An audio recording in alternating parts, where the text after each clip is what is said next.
Kambag'al bo'lsa, o'lib ketaverar ekanmiz. Assalomu alaykum.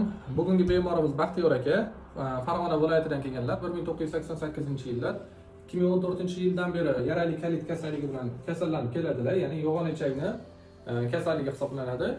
Yo'g'on ichak bo'ladi, yarali kalit total jarohatlanishi. Bizning operatsiyaga olganimizgacha diagnoz aniqlangan. Bularda shu qon, yiring, ichga ketishi kuzatilgan. Endi bizning klinikani nima ustun tarafi bor desangiz, bizning klinikada kasalligi butun umr qorindan so'ngga chiqarib qo'yilmaydi. Ingichka ichakdan xalta yasalib, to'g'ri ichakka qopcha yasalib ulanadi. Buni pouch operatsiyasi deyiladi.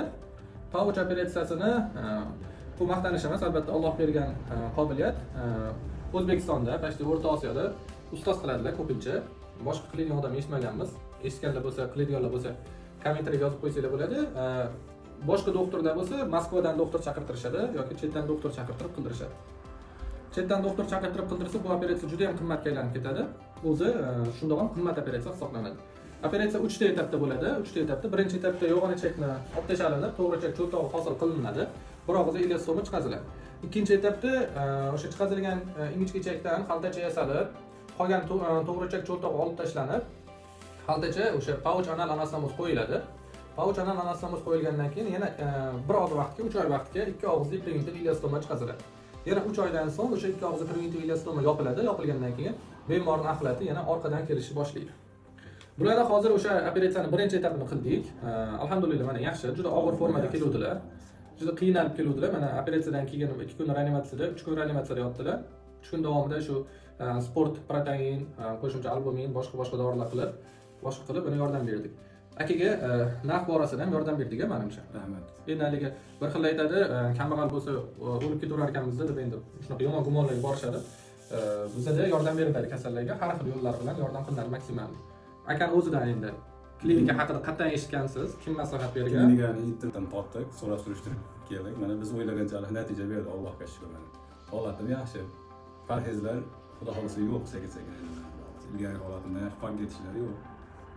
Xudo xolasa natijasi yaxshi.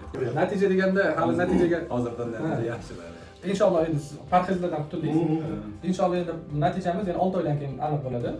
Xudo xolasa inshaalloh. Keyin bular endi hozirgi aytmoqchilarki, parhezdan butunlay qutulib, mazza qilib hamma ovqat yeyman endi degan ma'noda aytyaptilar. Bularni yana ikkita etapini inshaalloh chiroyli qilib bersak, keyingi etapini ham, bundan keyingi etapini ham videoga olib boramiz. O'rtoqlar, bizda shunaqa klinika har bitta narsa o'sha jamoamiz yordami asosida qiziqib o'qish ko'riladi. Chet elda qanaqa qilinadi, bizda qanaqa qilinadi, chetga malaka oshirishga ko'p chiqamiz. Keyin ustozimiz ham juda ko'p konferensiyalarga qatnashadilar. Kasallarni xayolimizga kelgan narsa qilib ko'rmaymiz. Albatta ilmiy asosga asoslangan holatda, jahon standartiga asoslangan holatda qilinadi. Ko'p joylarda aysalarga ishlaganman, ko'rganman.